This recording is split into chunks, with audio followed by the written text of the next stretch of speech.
this was an early one that we had to figure out how to deal with, but it turns out that cornfields, the elevation of cornfields changes pretty significantly during the course of growing and harvest season, right? And so you get this situation where the algorithms are trying to model a 3 meter change in elevation over time, and it is plus 3 meters over kind of a steady increase, and then a very fast or a step function minus 3 meters. Welcome to another episode of the Mapscaping podcast. My name is Daniel, and this is a podcast for the geospatial community. My guest on the show today is Isaac, and Isaac is the Vice President of Vricon.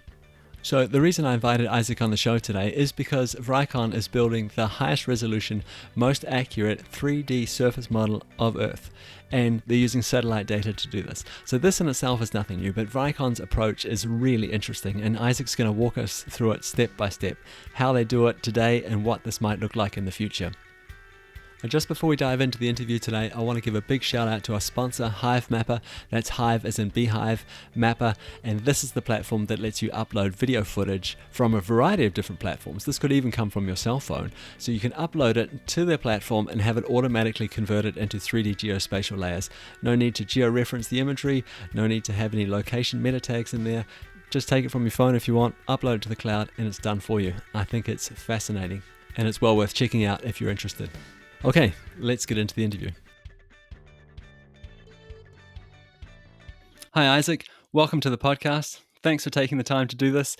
And I realize your schedule has been pretty busy lately because you've just had your second child. So I appreciate that you took the time to do this interview with me. So you come from a company, or I should say you are the vice president of a company called Vricon. And on the website, I see a couple of words which are very, very eye-catching, and they are the globe in 3D and beyond Google Earth. So already I'm thinking that you and your company have something to do with building 3D models of the Earth. But before we dive into that, can you perhaps give us a bit of background about yourself and how you got into the geospatial world? Certainly. And first, thank you very much for having me on. It's a pleasure to join you. I always enjoy getting a chance to talk about this.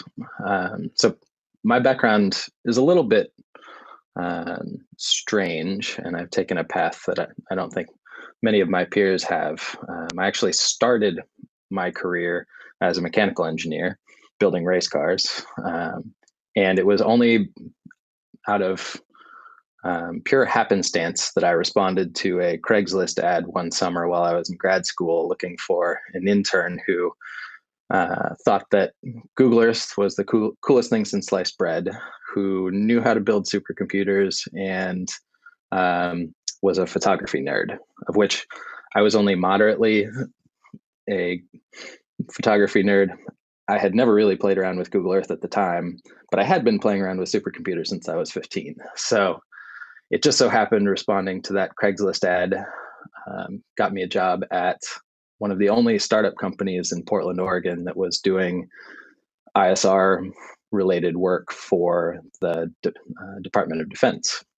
So I promptly went from being a grad student in upstate New York to deploying to Afghanistan in support of an airborne ISR program right in the middle of the surge as it was happening back in 2010, and promptly got hooked on the geospatial mission and on the kind of broader national security and defense mission as a whole. So firstly, I want to say congratulations on having by far the most interesting story of all the people that I've interviewed on the podcast so far. I mean, going from being a mechanical engineer to working in geospatial, and especially on the path that you took, I mean, there's very few people that have a story like that. Okay, so we understand a little bit about your background now. What is it that you do?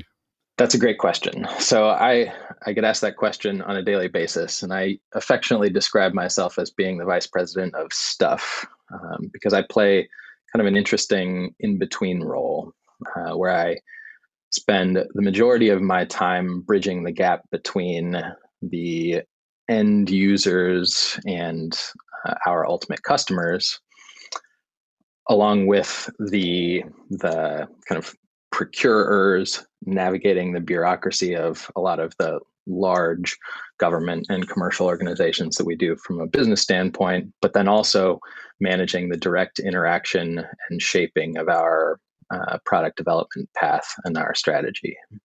Okay, so perhaps we've dived in a little deep here at the start. Perhaps you could tell us about the problems that Virkon is solving.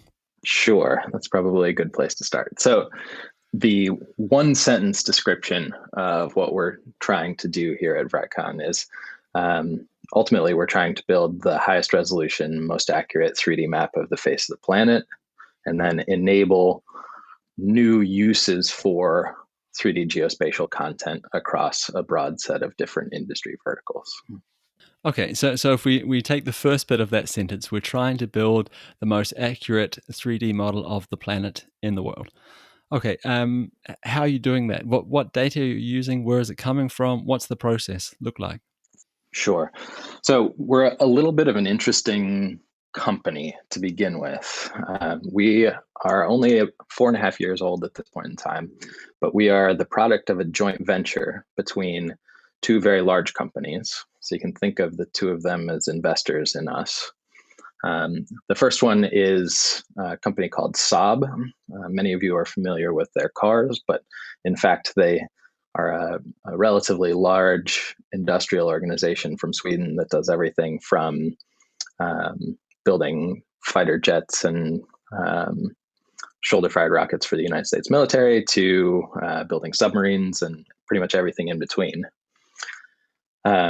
So they're one of our investors. And then on the other side, our other investor was the company formerly known as Digital Globe. Now they fall under the larger organization Maxar, but they are the world's leading commercial high-resolution satellite imagery company in the world. So when those two companies came together, they each invested in us.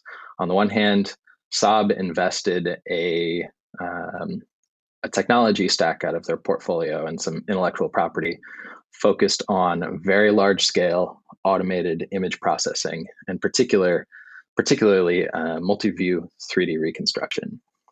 On the other hand, we had Digital Globe at the time that invested all of their commercial satellite imagery. So essentially, we have a library card that gives us access to their entire commercial imagery archive, past, present, and future.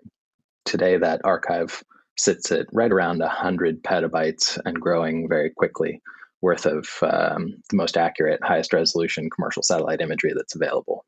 So with those two building blocks, when Vricon was formed in 2015, the number one kind of laser focused goal for the company was to be able to bring together those two investments and establish a commercial production capability here in the Northern Virginia area where we could scale out those image processing algorithms that we got from Saab and build up the workflow and the infrastructure to allow us to take pretty much all of that imagery from Digital Globe and ultimately as much imagery as we can get from anyone else in the entire world, and push it all through a giant supercomputer, automatically process it, correlate every single image against every other overlapping image, and then use that information in order to reconstruct the kind of photorealistic 3D world. Okay, so when we're reconstructing the world in this way, I'm assuming that we're not just making a ball floating in space that is made up of overlapping images. Is that correct? Yeah, that's correct. So I'll try to stay reasonably high level from a technical description. So if I fall too far down, please pull me back. But the concept of stereophotogrammetry has been a core part of geospatial science for 70, 80 years now. The basic concept is that you can use image processing techniques to derive depth from two overlapping images that were collected from different perspectives in the same way that our eyes do, right? So your eyes are sensing the same scene, but from slightly different perspectives. And you can measure your brain many times per second every day is measuring the slight variations in the location of each feature in the scene based on those two different perspectives. And from that variation, then your brain can measure the depth of the scene. So stereophotogrammetry is basically that same concept, just applied to images collected by sensors. And that was kind of the state of the art, like I said, through the latter half of the 20th century. We have a lot of the kind of elevation models or the large geospatial data sets that describe the terrain of the world have been derived from stereophotographic methods one way or another. And it was really that was kind of the state of the art for a long time. And then ultimately, as computer vision algorithms and modern computational capability really started to take hold over the last 20 or 30 years, you saw the academic community transitioned from that concept of stereophotogrammetry to what was then called multi-view stereophotogrammetry. So the biggest difference there is that traditional stereo, you think of having two images, just like your eyes, right? And those two images are expected to be collected from a very structured geometry, so you know exactly what the angles are between them. The idea with multi-view was to remove some of that kind of sensitivity or dependency on collection. And rather than just thinking about having two images, now I just say, give me a big pile of overlapping imagery that may have been collected from a myriad of different perspectives, maybe over some period of time, maybe from a bunch of different sensors. And I will use computer vision algorithms to take each image and every other image that it overlaps with, and I'll very accurately correlate them together so that I can then essentially backwards calculate where the original sensors were in space and calculate those measurements to understand the depth or the three-dimensional component in every scene. And then you get to add in this kind of computational statistic component where you can do large-scale bundle adjustments and statistical correlations through the entire stack of stereo pairs that you're generating over any given point on the Earth. And it allows you to create a very, very accurate end result. And what is the end result of all this? Sure. So the kind of rawest product that we at Vricon produce is what's called a fully textured 3D surface model. So what that means is that it's in our case, and we're a little bit unique. There are not that many groups that are out there in the community who have taken the approach that we have. But our very first product is what's called a textured mesh. So you can kind of think of it as the type of data that you would see in a video game like Call of Duty or something like that. You have these maps that are made up of a bunch of triangles with textures mapped to them that represent a kind of continuous surface in the scene. So for us, the first thing that comes out of our automated production process is this very dense textured mesh that represents the reflective surface of the Earth in a continuous way. So that when I say reflective surface, I mean we're working from EO collection, or for the most part, from a satellite standpoint. So we can only model from a mathematical standpoint what the satellites can actually see at any given point in time. So we end up with this 3D model of the exterior of everything that you can see from space. Okay, so you said that you make a couple of products, and this was the first one that sort of comes out of the system. So I'm assuming even with this first product here, you'll run into a few difficulties around cloud cover, for example. There are a lot of complexities in any form of image processing, right? And anybody in the field that you talk to will give you an "it depends" answer at some point in time, or many of them. So one of the really unique things for us is that we are trying to tackle this image processing problem at a global level. And So if you go out into the commercial marketplace today, you'll find um, a reasonably competitive landscape for kind of desktop multi-view stereo reconstruction software packages. There are many of them. The academic community published some open source libraries a number of years ago that have kind of spurred an interesting market. But most of those companies are focused on small scale, kind of drone collected or airborne collected data sets where you can choose how you do your collection so that you don't have to deal with things like atmospheric effects or clouds or the temporal changes that you get from bigger data sets.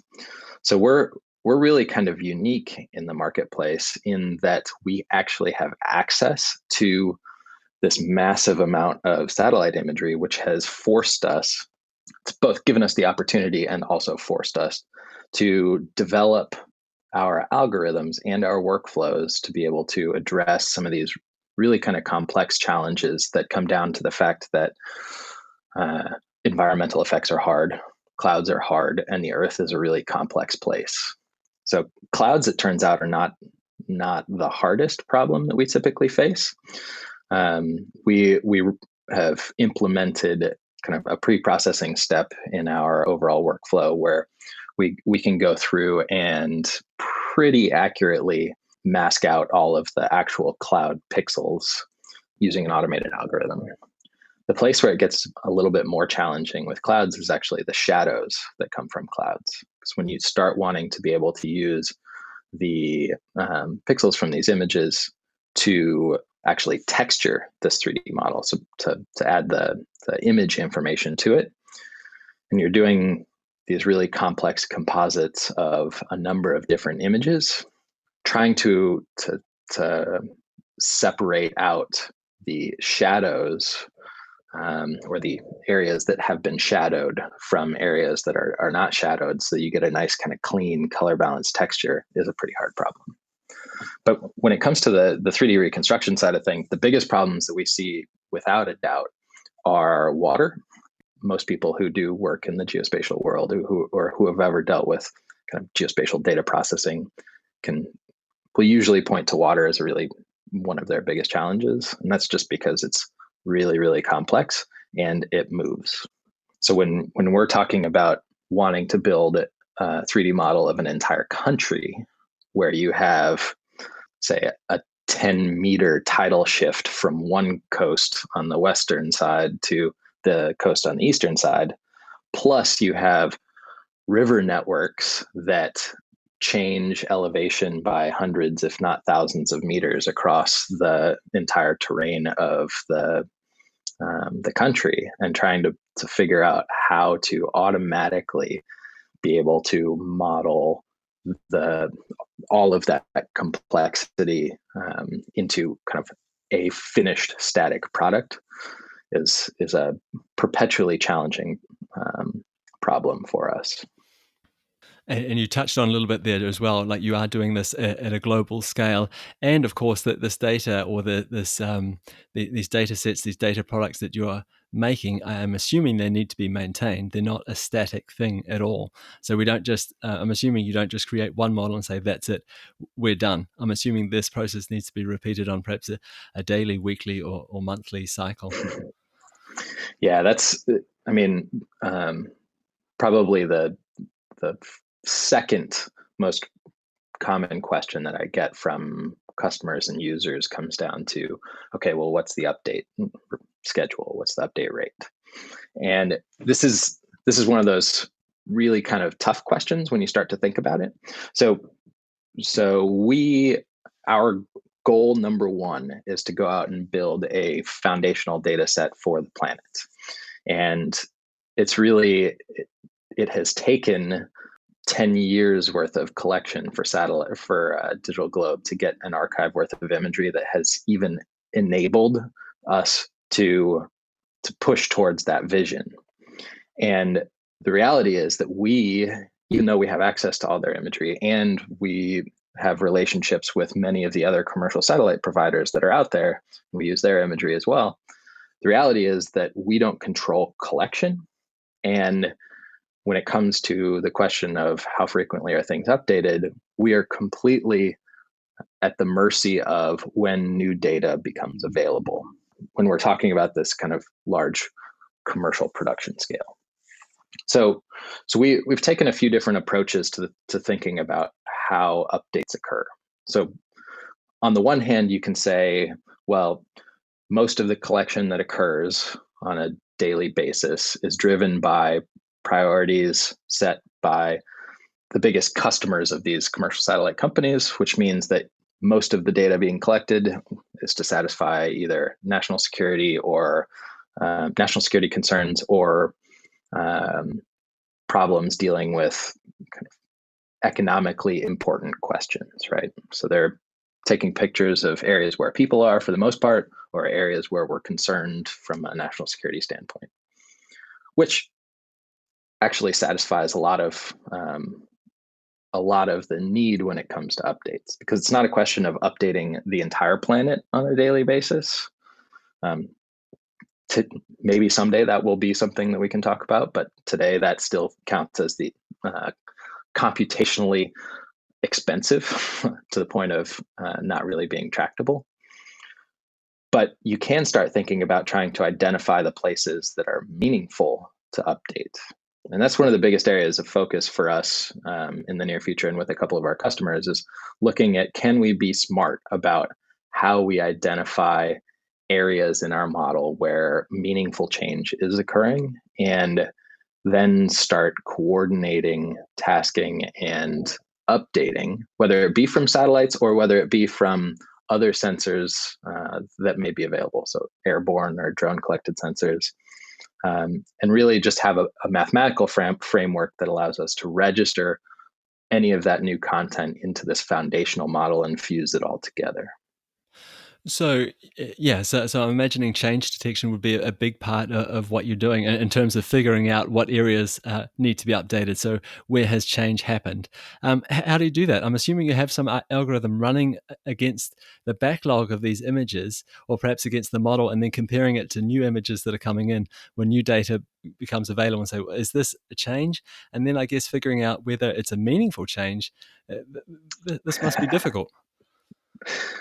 Yes, many tens of billions of dollars have been spent on trying to tackle the change detection question over the years. And you hit the nail on the head. Identifying change is typically not the problem. Being able to filter out and identify meaningful change is the really hard problem. So we internally, in our own production process, we have some tools that enable us to get a better idea of where meaningful change might be happening than many other customers. And some of that comes down to this whole concept of how the metadata from these stereo correlations can be used. So if you think about it, we're taking all of these images and we're comparing them against the entire historical record. So all of the other images that have ever been collected over a given location. And we're doing these very accurate at a pixel level comparisons of those images. And so from a metadata standpoint, you end up with some interesting information. And some of it comes in the form of things that we have to try to deal with during production or mitigate from an initial production standpoint, but it can be quite instructive down from an analytics standpoint when you're trying to understand what the world is actually doing. So I typically try to describe kind of in a simplistic way the fact that we see two kinds of noise from an algorithmic standpoint in our production process on a frequent basis. So you have high frequency noise and low frequency noise. And these relate to how the world is changing across all of those images that we're looking at. So high frequency noise you can think of as things that move quickly in a scene with respect to the timescale of satellite collection. So things that move from day to day.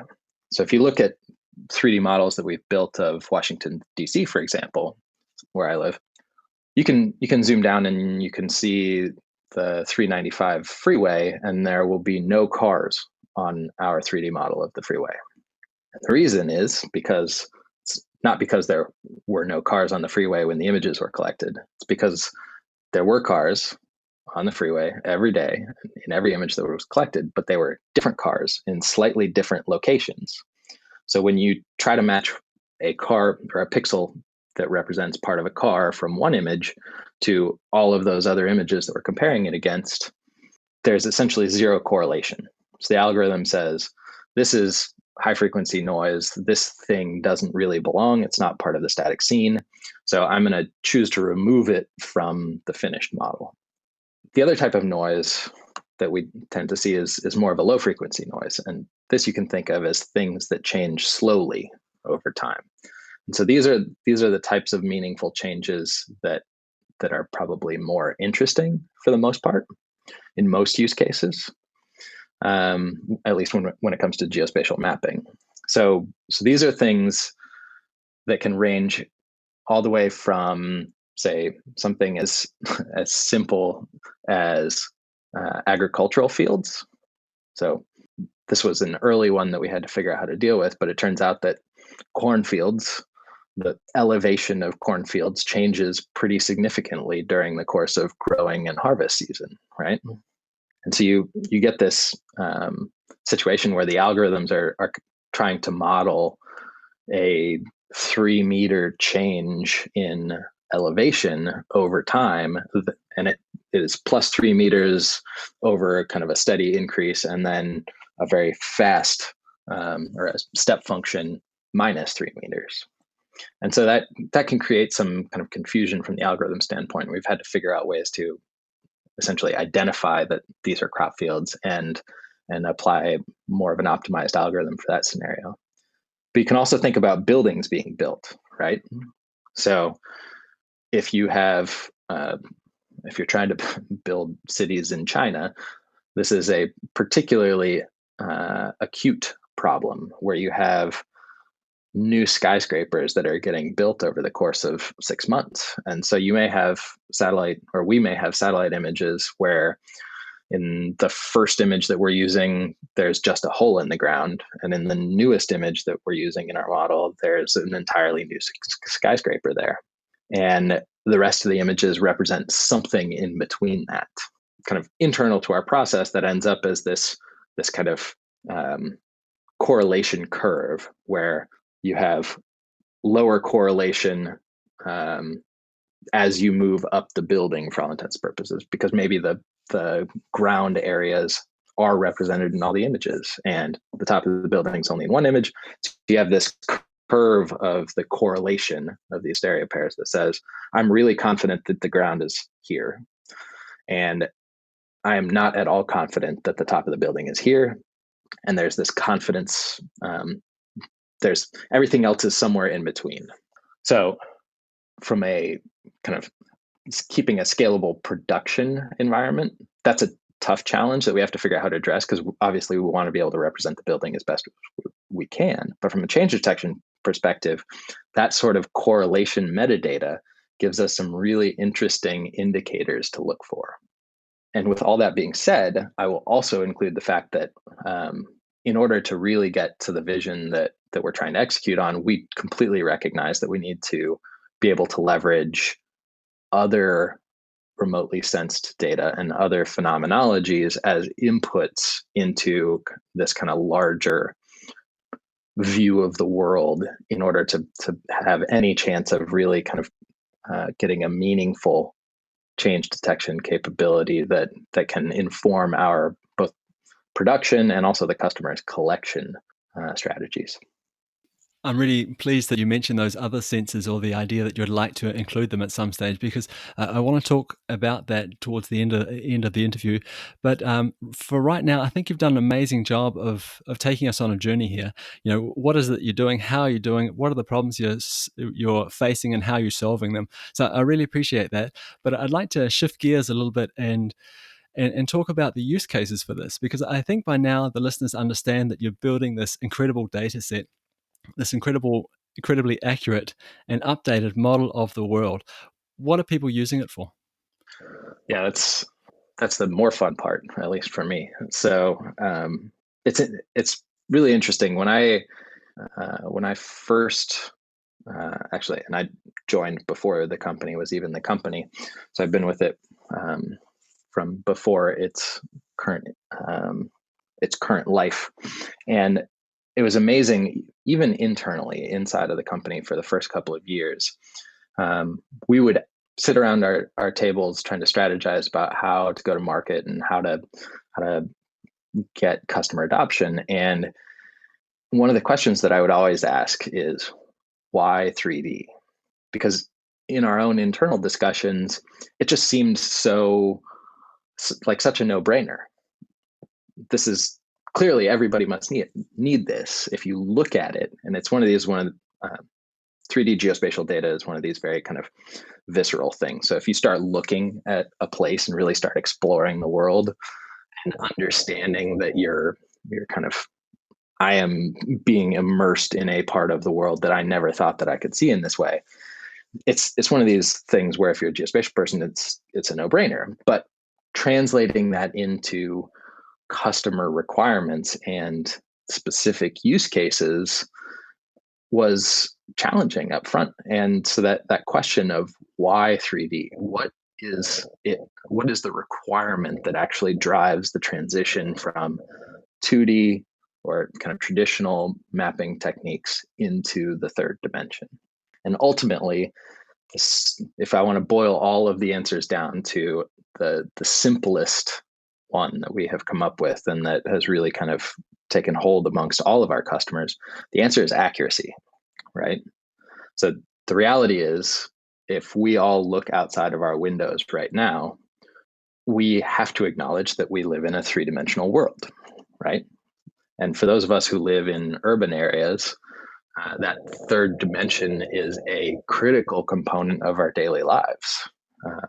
You go to your office building and you take the elevator up or down a number of floors. And when you start thinking about it and you think about all of the other people in the building, there are 1,000 other people who do the same behavior, but they may not go quite as far up or down. And so as kind of technology has progressed over the last 10, 15 years, and remote sensing capability has just exploded to the point of almost becoming ubiquitous in our ability to collect data about the world, we are increasingly, both in the commercial world and also in the government and national defense or national security side of the world, we're increasingly driving the questions that we're trying to answer down to a human scale. So we want to understand human behavior at the individual level in the world. And it turns out that when you want to understand human behavior at the individual level, you need a data structure that is capable of representing the world at human scale, which is to say, that third dimension becomes a critical requirement. Because if you're trying to figure out how to accurately correlate a number of different data sets collected from different sources in different places, where the kind of common focus is a person, then you need to be able to represent the fact that that building has multiple floors and that person is not on the ground floor, they're on the sixth floor. You can think of a lot of the focus on the modernization of the 911 system. And a big part of this is a recognition that urbanization of our communities has left an information gap for first responders and their ability to know where an emergency happens in the third dimension, because you get people calling on VoIP phones where you don't necessarily have a direct ability to triangulate a location because you're running off of an IP address. And all of a sudden you're trying to send emergency services to some place that is in this XY location or in this lat long location, but where? That's no longer precise enough for what we're trying to accomplish. Now, I really don't want to downplay all the things that you've said so far in the conversation. This is not what I'm trying to do. But I'd like to move on again and talk a little bit about the future. And so when I think about these things, when I think about data collection at this scale, and I think about our increasing access to data from these different sensors, I wonder sometimes, is the future just more of the same? Can we just expect to get more data and more pixels? Is that it? I mean, obviously that'll lead to a lot of opportunity in terms of derived data products, but is that the future itself, just more of what we have today and a little higher quality or a little higher resolution, or are we gonna shift and go in a completely new direction? That's a good question, and I'm one of those types of people who am rarely satisfied with the way things are or incremental change, particularly when we're dealing in, or when I'm spend a lot of my time dealing kind of in the depths of a lot of these bureaucratic organizations where incremental change from where we are today or where the users are today is still 20 years behind where the kind of bleeding edge of technology is. And it's a reality of large organizations, right? The government, the U.S. government, is a very large organization, and from an investment standpoint, it takes a long time for things to change. But I'm perpetually the one who is pushing for meaningful change in order to really make a difference. And so I look at a few things when it comes to the question of what does the future hold. So there's a technological component to this where the advancements in remote sensing probably will be incremental. Um, that those increments have been relatively large over the last 10, 15 years, driven by a lot of the kind of major commercial markets that are out there. And I think there's going to be a continued growth in our ability to sense the world. And that growth will be better resolution. It'll be more spectral bands. So a lot of the investment in multispectral and hyperspectral and things like the recognition that there is information that's outside of the visible band that we typically perceive the world in. That's going to continue, and also looking into the RF and cyber domains as well. So those are going to continue. I think the real kind of leap ahead opportunities are going to exist in the integration and fusion of those data sets together. So we have been, certainly in the national security world, the topic of data fusion has been one that has been kind of buzzwordy for 15 years now, 20 years, maybe longer than that. And we have never really done it well. Kind of like change detection. It's never really been done well. I think we're getting to this point in the technology space where really looking at data fusion and data integration and at the very base level, the correlation of all of these different types of data as the major leap ahead in our ability to derive insights and information from raw data sets. So the imagery world is kind of an easy one to look at for as an example, right? And so even today, the majority of the information that is generated from imagery that is being collected comes from people, which is amazing. So there are still today in 2019, there are massive organizations of people who go in and look at every picture that we're collecting. And that's just pictures. That's just visible images. That's not thinking about how those pictures correlate with or can be analyzed in concert with other collection that is happening over those same locations at the same time in order to generate more pertinent information. So this is there's a lot of work being done in fields like entity resolution and different things like this, where you start thinking about how do we take these kind of very massive and ever growing data sets and across phenomenologies, across the entire portfolio that you have available to you, enable smart ways to use each of those measurements to inform a larger information picture that isn't just tied to a single data type, single phenomenology. And there are a lot of kind of really challenging problems in there. There are data problems, there are processing problems, there are opportunities for machine learning and deep learning to make big impacts, although there's still a lot of core science underneath that as well that needs to happen. There's still a lot of learning from the way that we humans digest and interpret data that is important to take into account there as well. I'd just like to take a minute to try and summarize a little bit and perhaps pick out some of the really, really important observations I heard you make. And one of them was definitely like this recognition that there is a huge gap in the industry. So it sounds like we have, the people that are on the ground floor and the ones at the cutting edge of the geospatial industry. There's a massive gap between them. And also, I heard you say that perhaps the next big opportunity is not so much collecting more; it's perhaps learning how to use what we have already and integrating these different data sets. Yeah, is that correct?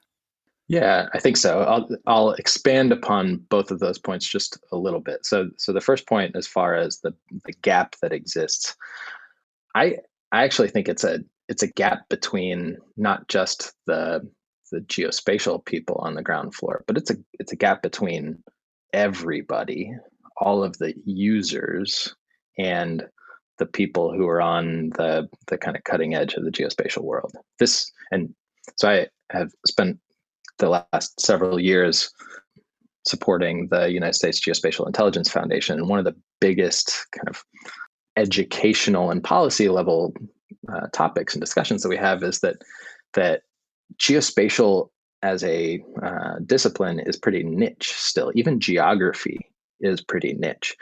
I will be the first one to admit that when I think about geography, I think about the pull down maps in fourth grade, and that was about all that I thought about, right? That was the last time that I could remember in my academic career thinking about geography as a thing.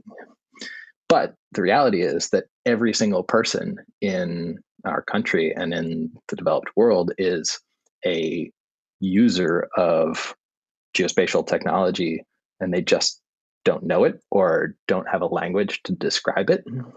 So, I mean, every day we've become so reliant on GPS and Google Maps and Yelp and all of these other things that we use to navigate our daily lives, and all of that comes back to this geospatial data science underneath, and people are not terribly aware. So there's a communication gap that I run into pretty frequently from users, the people who have a need, who don't know how to describe that need in terms of kind of geospatial capability, or what's going on, or what's available, or the technology that could be available to solve the problem.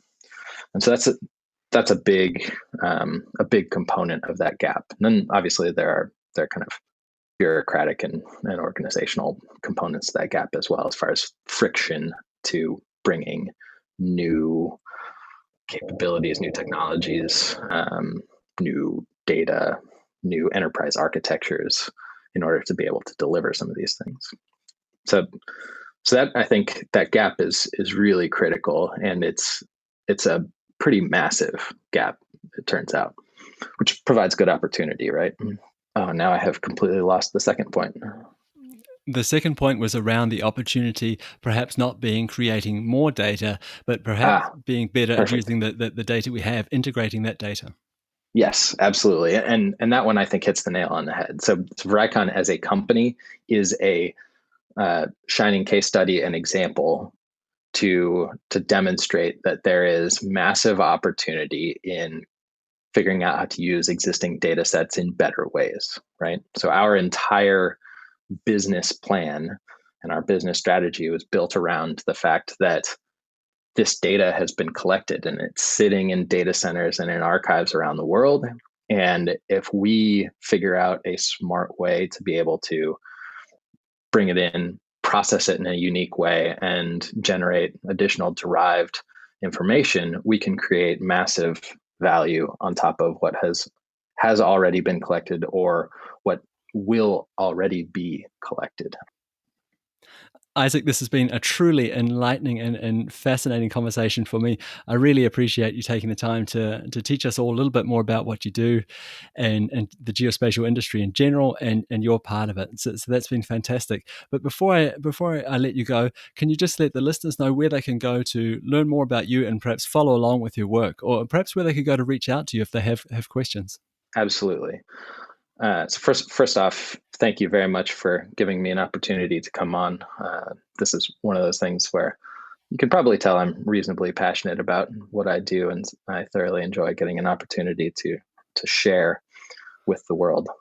So for those of you who are interested in more information, you can visit our website, www.vricon.com. And if you have interests or thoughts or questions, there's an info link on our website that you can reach out directly, and it will probably come to me directly.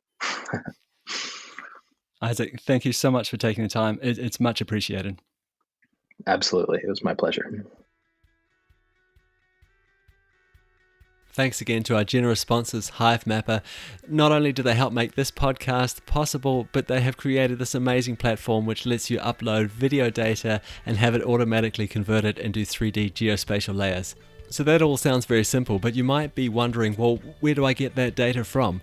Well, in a very simple example, you could take a GoPro camera, strap it to a drone somehow, fly it over an area, and you've collected the data that you need to create these 3D geospatial layers in Hivemapper. It can be that easy, and that's the thing that I think is really amazing about this platform. You can use a variety of different sensors. You don't need to do any pre-processing of data. Just upload the video footage as it is. You need no positioning metadata attached to that. Just upload it and it'll do the rest for you. And that's it for another episode of the Mapscaping podcast. My name is Daniel, and I just really want to thank you for tuning in again this week. It's much appreciated. I also really want to give a big shout out to all the people that have taken the time to rate and review this podcast on iTunes, on Apple Podcasts. It really helps us out. It also gives me an idea of the things that I can improve and perhaps what direction I should take it in the future. As always, there are some useful links in the show notes, and you are more than welcome to reach out to me for whatever reason on social media. Thanks again. We'll see you next week. Bye.